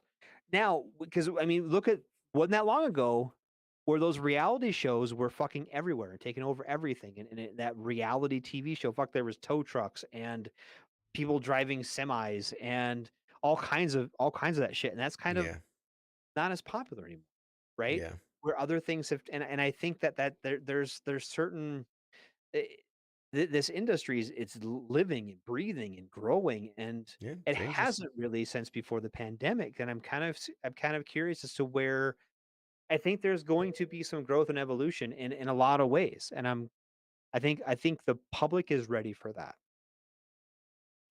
All really good point. I So have no counter to that. That's all good information. All good points there. We do have a radar do good. question. Good. Yeah. Radar gets cookie. Yeah. uh, question from Captain Wayne. He says X-Men versus Jason Voorhees, Freddy Krueger, Mike Myers, and Chucky. Who wins? X-Men versus all of them. All of them as a team. I mean, here's the thing. You can't say X-Men because over there's been like 300 X-Men. Yeah. And I'm sorry, 300 versus any group of people is just going to, with 300 with superpowers, is going to be just impossible. Now, Mhm. I don't think Jason stands a chance because he just doesn't die. I don't think really Mike Myers does anything other than just not die. Chucky and Freddy are the interesting ones because Freddy can live in your nightmares and Chucky can do the whole possession body swap thing. Yes. Because people always think of just Chucky as, oh, just a doll, but his whole thing was he could possess another body. So, I imagine, what happens if Chucky possesses fucking Charles Xavier in his sleep, Right. or what happens if Freddy gets into, the minds of the X-Men in their sleep and shit like that. So, obviously the natural inclination is to lean towards the X-Men because they've got fucking superpowers, and there's a Yes. lot of them. But yeah, I think it would end up being some type of Freddy. Yeah, I agree with Keith. It'll end up being just some type of Freddy Professor X standoff of like who could get the upper hand in the fucking Shadow Realm or whatever. But anyway, I'd that's actually probably fucking end up watching it. I would totally watch that. All right, what else we have? One more story. Uh oh, and this kind of ties into we were talking about video games and movies, but this is a TV series. Who doesn't remember Twisted Metal, the PlayStation classic? It was like Mortal Kombat but with cars. You remember Twisted Metal, Radar? No, no idea. No. Oh, it was a great Sweet Tooth, little evil clown with the ice cream truck, and Twisted Metal was awesome. It was basically Mortal Kombat with cars. It was like it Okay. was a death race. It was basically death race. It was cars go. Imagine like fucking battle royale. I think that was like the first battle royale game, and it was just cars shooting rockets at each other. It was great. Anyway, Twisted Metal has been made into a TV show, uh, and believe it or not, will be available on the Peacock network. Talking about Peacock and all the shit they're snapping up. But PlayStation's upcoming TV show based on the Twisted Metal video game series has now been given a full order by Peacock. Development on the Twisted Metal series has started to kick into high gear over the last year. Notably, Anthony Mackie, yes, Falcon, or Captain America as he's now called, is attached in the project to be in a lead role. We don't know any of the finer details, but Peacock announced that the live-action adaptation of Twisted Metal will be coming to the streaming service in the future. It describes the project as a comedy series and also reaffirmed that Mackie and Will Arnett, you know Will Arnett, funny guy, the voice of Lego Batman, and also what's that show, Arrested Development, and he's going to be the voice of Sweet Tooth. So you got Anthony Mackie in live action, Will Arnett as the voice of Sweet Tooth. They're both associated with the show. Additionally, Michael Jonathan Smith will serve as the showrunner of the series, as well as my voice, as well as writer and executive producer. Twisted Metal is a half-hour live-action TV series based on the classic PlayStation series game series. It's a high-octane action comedy based on an original take by Rhett Reese and Paul Wernick, who both worked on Deadpool and Zombieland, about a motor-mouth outsider offered a chance at a better life, but only if he can successfully deliver a mysterious package across a post-apocalyptic wasteland. With the help of a trigger-happy car thief, he'll face savage marauders driving vehicles of destruction and other dangers of the open road, including a deranged clown who drives an all-too-familiar ice cream truck. So yes, this is happening.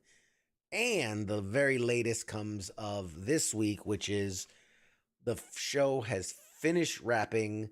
It is now into post-production and will probably, if timing works out, we're looking at maybe February of 2023 to find Twisted Metal on Peacock.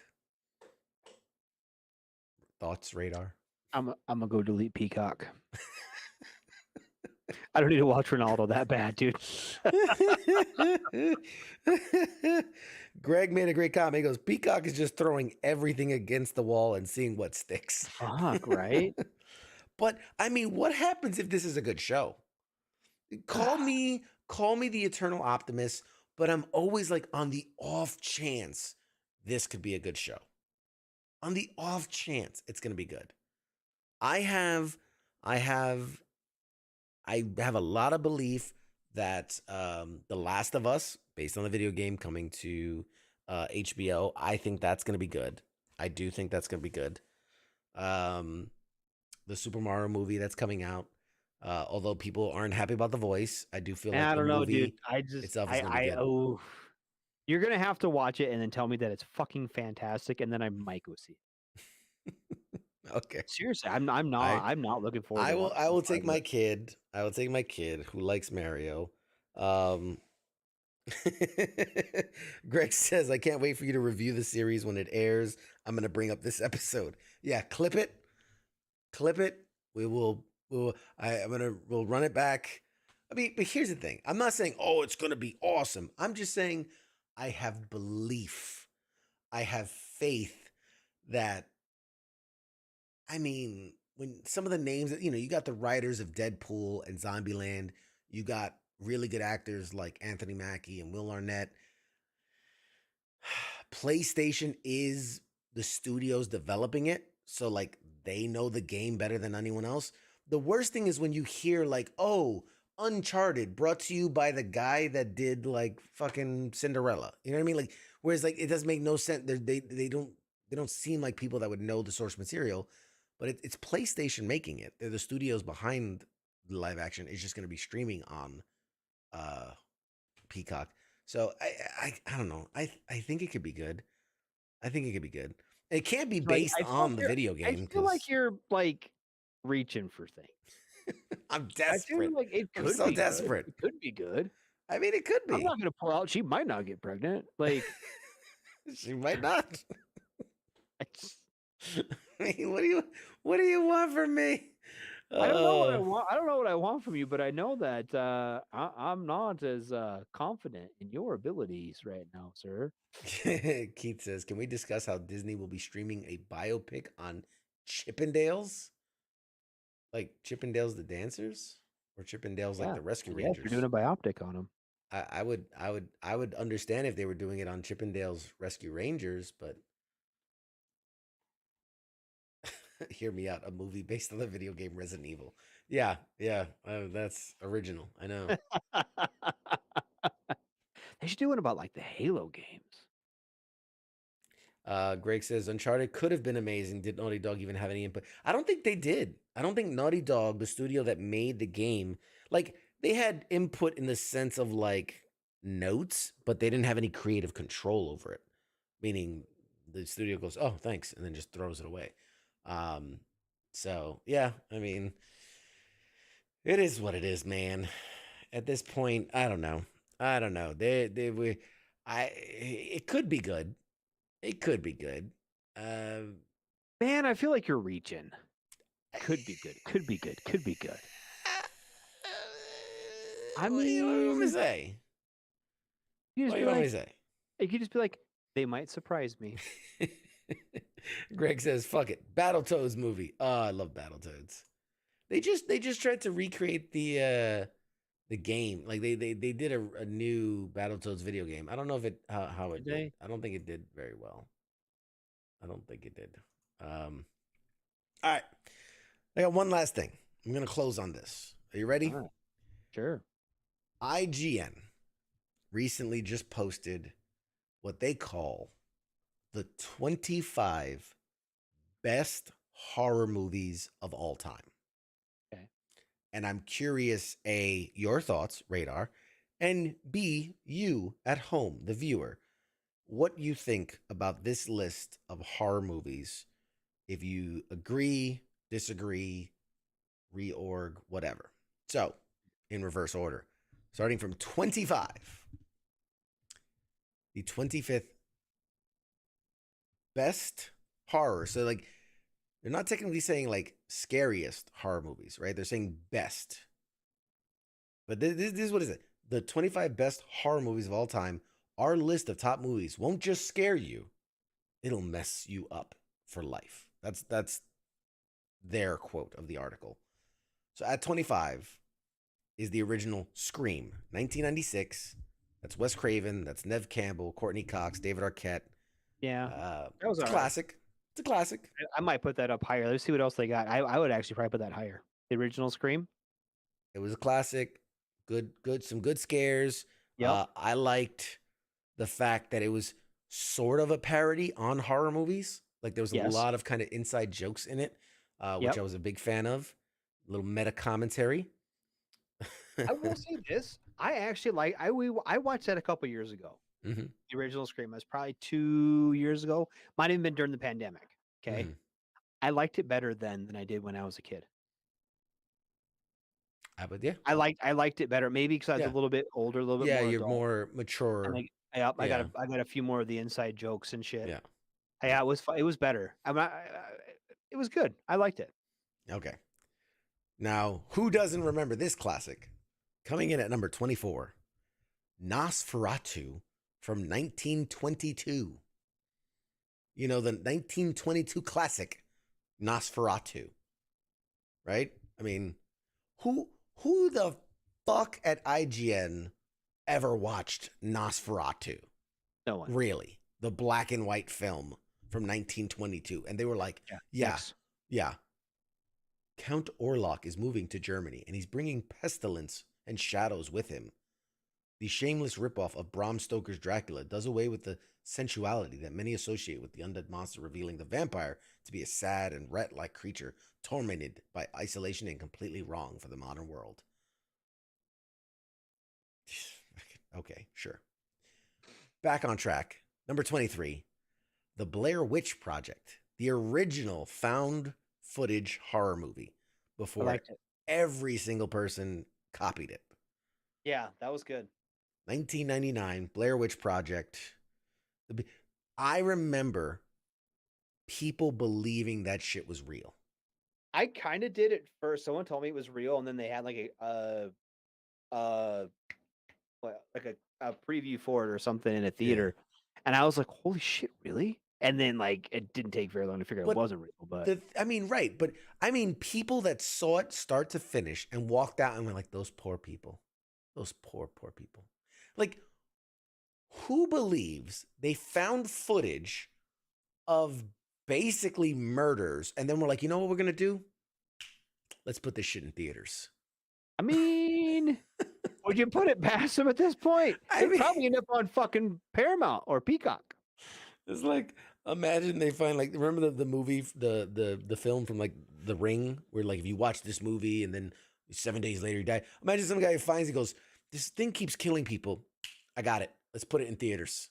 Yeah. Let's get to as many people as possible. Just yeah, we need. Yeah, I probably fucking would. I'll see you, people. Fuck out of here. All right, so number 22, again with these guys. The 1931 Dracula. The shit. Bram Stoker's original vampire story, the 1931 adaptation, which cemented the image of Dracula in the minds of most moviegoers. Like everything today, I'll give them this. Everything we consider like today's vampire, today's kind of Dracula came from that movie. Mm-hmm. Before that, it wasn't really a thing. Like the whole idea of Dracula and turning people and making that all that all stems from that original book and then the movie. So, I mean, I'll give them, it has influence. Would I say it's the greatest horror of all? I don't know. I wouldn't. God, it's hard to. Okay, with something like that, it has to a little bit. Top 25 has to be in there. You gotta I gave honorable mention. Honorable mention. Yep. Better than the fucking other one they were just talking about. I already forgot the name of it. Yeah, Nosferatu. This is a copy of it. All right, so yeah, 21, and I agree with this one. 2002 classic. 28 Days Later. Yes. I agree with that. Cillian Murphy? Is it Cillian Murphy? Oh, whatever his name is. Cillian Murphy. Ended up playing Scarecrow. Neither giving it credit first time. Absolutely. Yeah. Giving it credit for time. That's true. I loved at that point the whole zombie thing, and this is 2002. Mhm. Zombies were stale at that point. They were, Night of the Living Dead, slow, shambling. But when 28 Days Later made them these crazed, frenzy, running at top speed, like that was terrifying. That was like, oh shit. I really liked that movie. That was really, really good. 28 Days Later, and then 28 Weeks Later too. That was really good. Yes. I like both. Was it 28 Weeks Later with Sandra Bullock when she went to She was when she went to rehab? That's 28 Weeks Later. Or was it 28 They Days did. Later? They had a sequel to 28 Days Later. I think it was 28 Weeks Later. Yeah, something like that. Yeah. It was fucking good. Both of them were really good. Yeah. I should watch those tonight. Well, 28 Days Later was like the classic original, like set in Europe, and then 28 Weeks Later with fucking what's his name, Hawkeye, Jeremy Renner. He was the guy in that one. That was like the Americanized, bastardized version of 28 Days Later. But yeah, it was still good. Anyway. Yeah, I loved it. I think it definitely made the case for fast zombies. Like, as scary as zombies were, like, oh, these mindless, shambling, bite you, infect you, kill you kind of things, you basically give them fucking steroids and meth and then turn them in like loose. Like that is considerably scarier. Considerably. Yes. Now here is a classic. This is a classic. 1986, The Fly. The Jeff Goldblum, Gina Davis, directed by David Cronenberg. Just very rated R, very intense. It's the remake of The Fly that puts Jeff Goldblum in the role of Seth Brundle. If you haven't seen it, watch it. It's man, yeah. Number 19 is An American Werewolf in London, the 1981 Classic. No. American No, Werewolf that in movie London. sucked. It's divisive. I feel like that movie's divisive. Some people really like it. Some people really loathe it. It has a little too much comedy in it to be a real horror movie. You know, for But it those that wasn't funny enough to be a comedy, though. yeah, it wasn't funny enough to be a comedy. Really wasn't. It was too funny to be a I don't. horror. I thought it missed the mark on so many things. I watched it like once or twice. I had a girlfriend watch it. And I just was not a. Yeah. Here's one I honestly I never saw. I never saw. Kind of came and went for me, and I guess maybe I missed out. If it's number 18, the 2008 Let the Right One In. Anybody? No, I was in Iraq. Anybody? 2008. So yeah, I was in the hospital. Let the Right One In. Is that? Here's what it says. Can you believe that there's a movie on our list that got its title from a Morrissey song?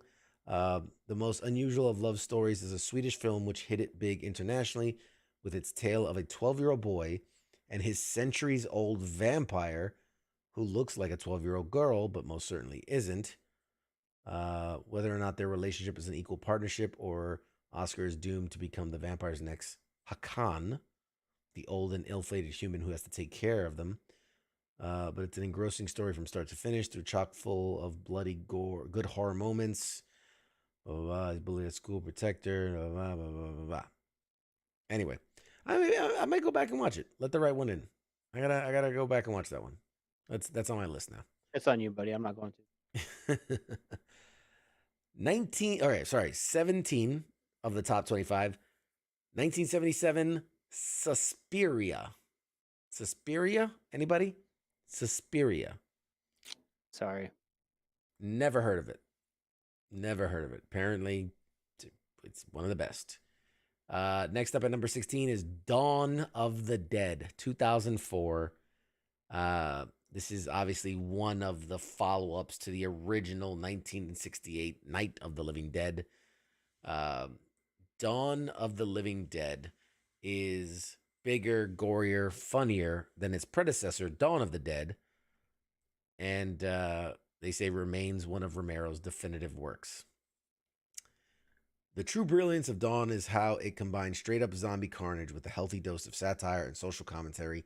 At the end of the day, are modern Americans really so different from the shambling undead? They crave warm flesh. We crave iPhones. IGN is just killing it. Number 15. Number 15, A Nightmare on Elm Street, the original, the 1984 that introduced us to Freddy fucking Krueger. I'll give him that. Yeah. I'll give him that. Nightmare on Elm Street was something terrifying that changed the landscape of horror. Number 14, Poltergeist, 1982's Poltergeist, which... watching it recently is like, this really scared people back then. But like at the time, was terrifying apparently. Because not all that scary now. Not all that scary. More sad than anything. At number 13, The Thing. The Kurt Russell, John Carpenter directed movie about the little Antarctic research base, 12-man team that starts to bring in slaughter and suspicion and paranoia. A little sci-fi horror blend. I dig it. I dig it. Number 12 is the Texas Chainsaw Massacre, the 1974 classic. Lots of blood, lots of brutality. Sure, I get it. Number 11, Rosemary's Baby from 1968. Have you ever seen Rosemary's Baby? I don't know anyone. No, I don't know anyone under 40 who has seen Rosemary's Baby. Yeah. If you're out there, tell me I'm wrong. But yeah, apparently scary. Number 10 is the original Night of the Living Dead, 1968. George A.R.R. Romero. Obviously, kind of where zombies come from. So I guess you got to put it up there, because without Night of the Living Dead, zombies weren't a thing. People forget this. No. Zombies didn't exist until Night of the Living Dead. It was, and they weren't even zombies at that point. It was just like dead people came alive. They don't even think they had a word for it yet. But they were like, No. look, it's dead people walking. And like then zombies had to become a thing. Anyway. Number 9, I'll give them this. Evil Dead 2, 1987. Sam Raimi, Bruce Campbell. Evil Dead 2. Yeah. Like again, that's one of those where like there's comedic elements, but also very gory, very horror-y moments. Okay. Number 9. Okay. I'm surprised they put it number 9. Number 8, The Silence of the Lambs. Would you put that as a horror movie? 1991, Jodie Foster, Anthony Hopkins. I mean, it's definitely like a thriller, right? I mean, it's a thriller, and you have killers in it. You have Hannibal Lecter, you have Buffalo Bill, Buffalo Bob, whatever. God, I don't know, man. Greg says horror adjacent. It's horror-esque, I guess. I mean, I don't know where else you'd put it. I guess so. yeah. I mean, okay. How's this for horror? Now, this is horror in the true sense of the word horror, horrific. Jaws, 1975. Horror movie. I mean, that's as scary as you can get. I mean, people didn't go to the beach for years after Jaws released because of this movie. So, when you want to talk horror, like that instilled real horror in people. It did. So, I'll give him that. 1979, number 6, Alien, the original Alien movie. Again, I feel like this leans more towards sci-fi. Yeah, sci-fi-ish. Sci-fi. Now, I mean, it's obviously horror, right? It's a monster that's trying to kill people. So I guess there's definite horror vibes. And if anything, the first one I definitely give it the horror nod versus like all the sequels which became action Keith movies. said his father-in-law still won't go in the water. Really? Tell him he needs to take a bath. He needs to take a bath. It's time. It's time. Just when you thought it was safe to go back into the water. Hey, Tim. I see you out there, Tim. Bradley says after Gremlins, he doesn't feed his cat after midnight. That's funny. All right, so Aliens was number 6. For those that are just tuning in, we're doing the 25 best horror movies ranked by IGN. Number 5. And I don't know. 1935, The Bride of Frankenstein. I mean, I get that it's a monster movie, but I mean, The Bride of Frankenstein is a comedy just as much as it is a horror movie. So do you put it up there as one of, you're now saying it's the top 5 best horror movie of all time, The Bride of Frankenstein? No. I don't. Yeah. I'm sorry. Sorry, IGN. Sorry, not sorry. Sorry about it. Sorry about it.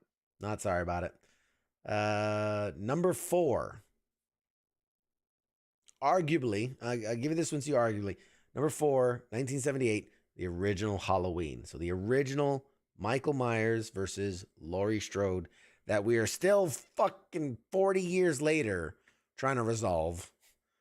John Carpenter's, Jamie Lee Curtis. I mean, yeah, I give you that. Arguably, it's, I would put fucking Freddy Krueger ahead of Mike Myers. Mike Myers is just a dude, slowly walking around and stabbing people. Freddy would just literally give you nightmares. That's just my opinion. Whatever.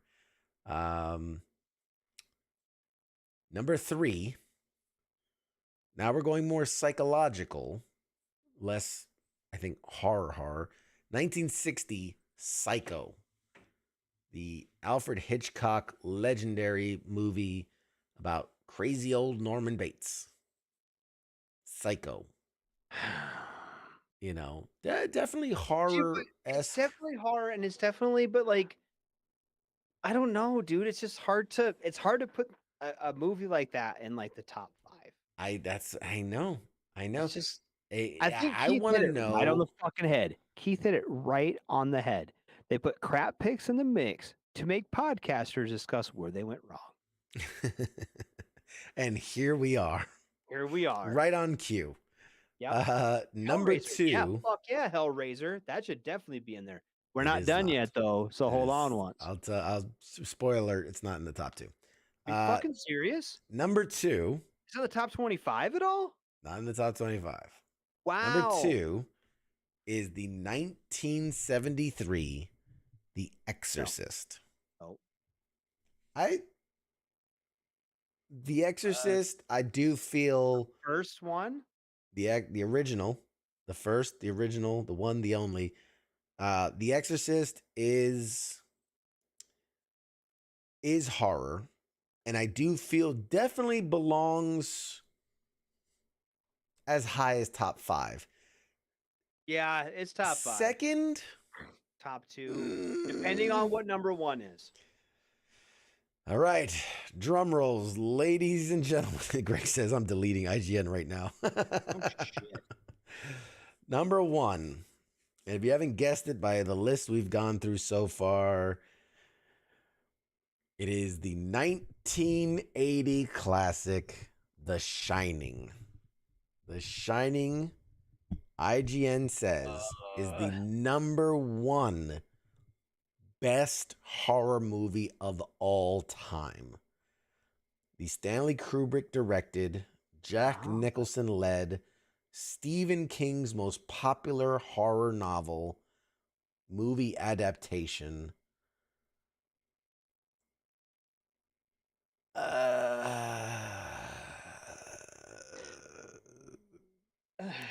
They put a quote here. Aside from it being a genuinely scary film, The Shining has left its mark on modern pop culture. Who doesn't recognize the image of Nicholson poking his head through the doorway, shouting, "Here's Johnny"? The Shining's also served for fodder for one of the best Treehouse of Horror segments in the history of The Simpsons. So, I mean, I Red don't. Rum, I same thing. the Top 5. twins. I don't know. Okay. Couple things. First off, I think that Stephen King was not as well represented on that list as I would put him. Okay. Fair. Cujo. Mhm. What's the car one? Loletta? Christine. I said Loletta. Christine. There's the Apocalypse one. It? Where's it? I mean, it. Yeah. I mean, It. like, there's a man. Yeah. Honestly, I think I'd probably give it to it, dude. Pet Cemetery. Pet Cemetery. Yeah, this is what I mean, dude. Yeah. There's a lot of Stephen King that was. I would probably pick it over The Shining. I'd put them neck and neck. I don't know if I could put one over the other. I'd be hard, dude. I like Stanley Kubrick a lot, and he did that movie is good, but it is good. It is very good, and I think is scarier. I mean that they don't explain how they came about. Here's what they wrote at the beginning. Coming out with a list of the best horror movies of all time is a good way to weed out the scary movie veterans from the scaredy cats. You can spot them every time a jump scare happens, or a devil-possessed girl crab walks upstairs, or an alien missiles out of some poor sucker's chest. Okay, so we were more scared than not when working on this list. Sue us. Using overall movie quality, I should have probably read this at the top. Using overall movie quality, impact on the genre, legacy potential, fright/creepy factor, and then, of course, that mysterious quality known as editor's choice, we assembled a list of movies that guarantee you'll want to sleep with the lights on. Some of the movies here are from more traditional horror fare, while others are just twisted and creepy in a permanently scarred for life sort of way. But all of them will scare the living heck out of you, so enjoy and fire off your suggestions and favorite comments. So when you look at it from the sense of not just how scary the movie is, but the impact on the genre, the legacy potential, and the overall movie quality, which the fuck does that even mean, movie quality? Like it was shot well or like it Probably stood the what I test say, of make it time? good. When I say Yeah. make it good, Yeah, I mean make it good. you can't put a finger on it, but you know when a movie's good versus a movie's shit. Scott, you say the best horror video game, Alien Isolation, hands down. I would say that's a good one, but I from a real like like I played and was like nervous play. Dead Space. Dead Space was a great horror video game, and really the atmosphere, the sound, everything was so good for that one.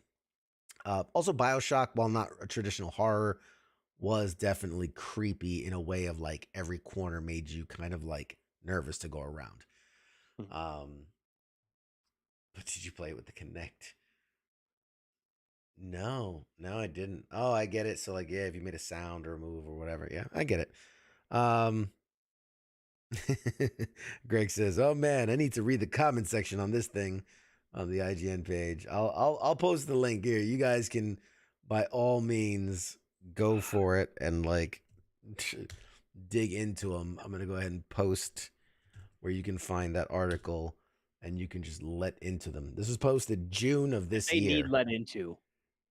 Let into. Well, it was posted in June, but it was updated literally last night.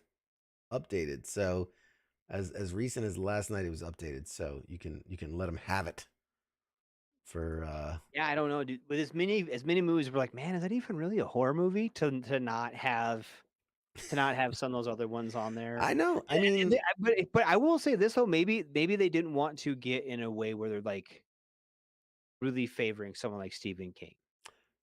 Because I mean, true. you could take honestly, he could have probably 5 of the top 10. If you were Fair. to go best horror movies, he could probably have 5 of the top 10. Pretty handle. And Yeah. maybe in a way to not have Stephen King. True. You know? True. And I And I mean, will say this too, when you look at movies, like I said, I'm gonna go back to it. It's yeah. definitely lasted the test of time. Yeah. I mean, Same when as The they Shining. remake it, yeah, it obviously does. Hellraiser, Event Horizon, Yeah, yeah, I'm really surprised Hellraiser wasn't in there. That was a fucking good movie. yeah. I mean, And I don't even there's really particularly like horror movies, but I mean, I appreciate them, and I really do think that Hellraiser is top 10. yeah, That yeah. should have been top 10. Well, there you have it, folks. That is our rundown of the 25 best horror movies of all time. So I put quotes around each word. You should. You should continue to do that. Each and every word. All right.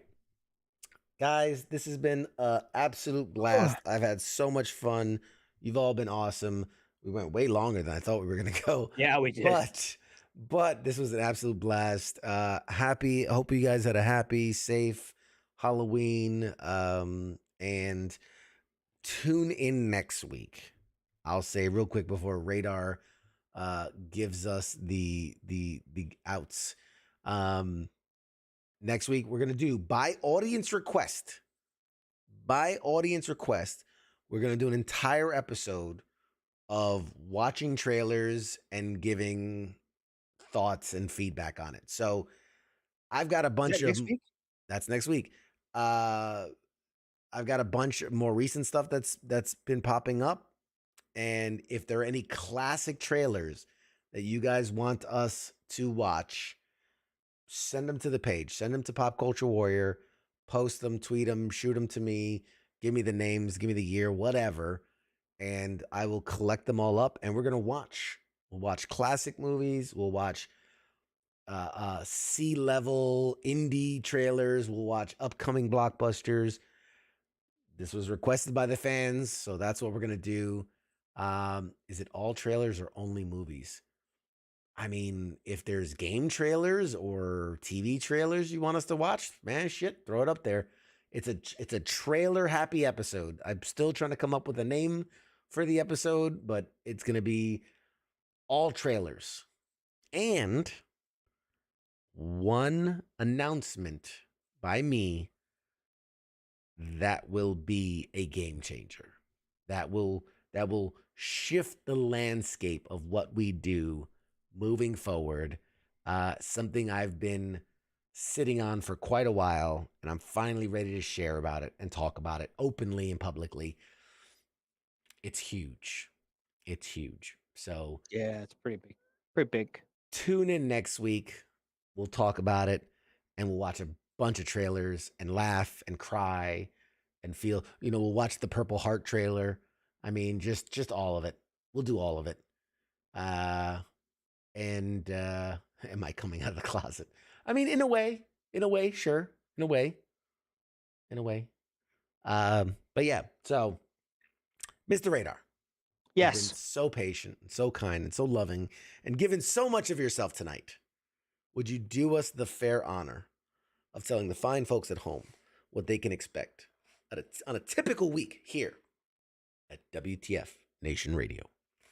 Well, tonight you have been listening to him, CQ, and me, Radar, talking all things pop culture with Holiday Edition, Halloween bitches, and well, him and Captain CQ, Pop Culture Warrior. We're here every Tuesday.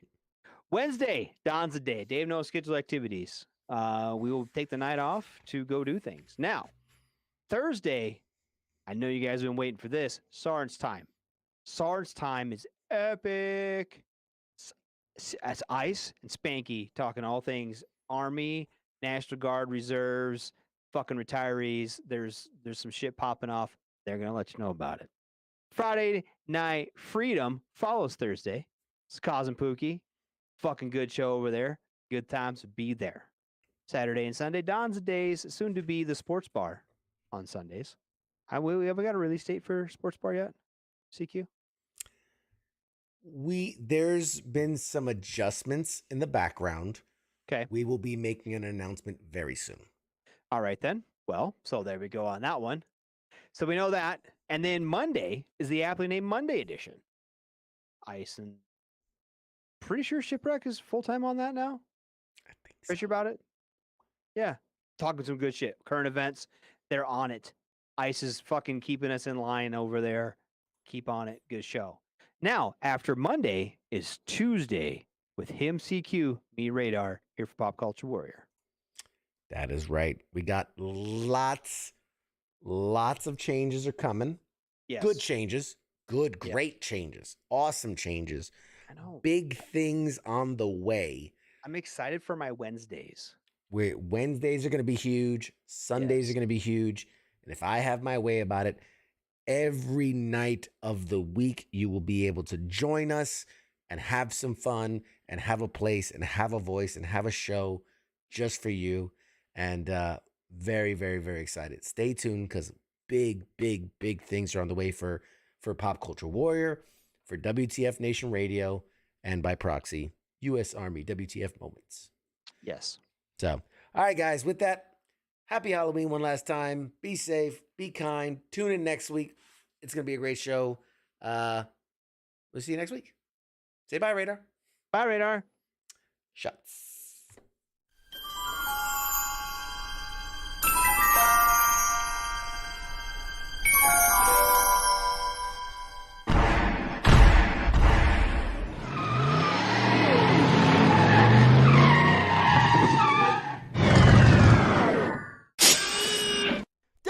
Doc! Oh, no! We're too late! We missed it! Oh, jeez, this is heavy. Ah, wait a minute, Doc, I got a time machine!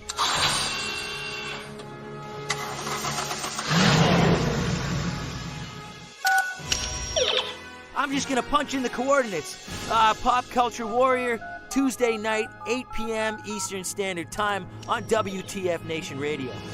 Now crank this bad boy up to 88 miles per hour.